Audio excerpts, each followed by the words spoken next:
Post করেছেন যেখানে মণ্ডল সভাপতি তাকে আপনি চেনেন না এবং সেই গোটা সিদ্ধান্ত নিয়ে আপনি ধিক্কার জানাচ্ছেন, দুঃখ কথাও আপনি লিখেছেন ফেসবুকে।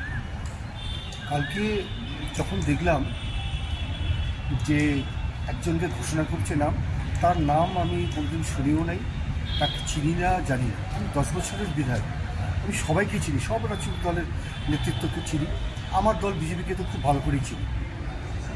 এবং আমি খুব কালকে কষ্টে দুঃখে কালকে ওই ফেসবুক বাইটটা দিয়েছি।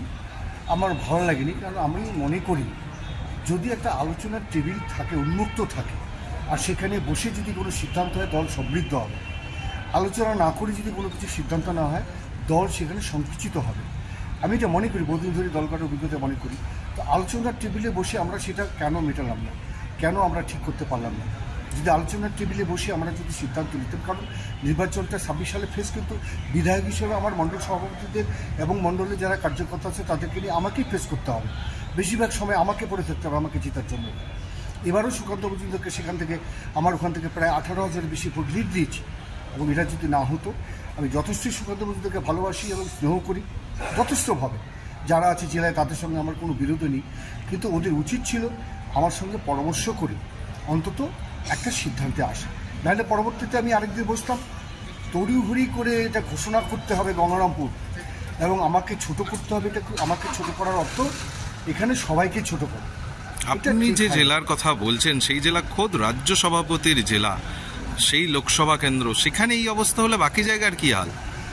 রাজ্য সভাপতি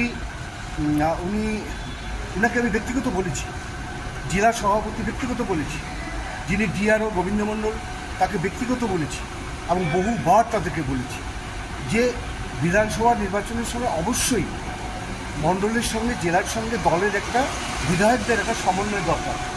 আর বিধায়কদের যদি সমন্বয় না থাকে দলের সঙ্গে, তাহলে দলের ক্ষতি হবে। এটা বারবার আমি বলেছি, বারবার আমি আমার রাজ্য সভাপতি সুকান্ত মজুমদারকে বলেছি, আমার বিরোধী দলনেতা শুভেন্দু অধিকারীকে বলেছি যে বিধায়কদের সঙ্গে দলের সমন্বয় সবচেয়ে বেশি দরকার, কিন্তু সেটা নেই।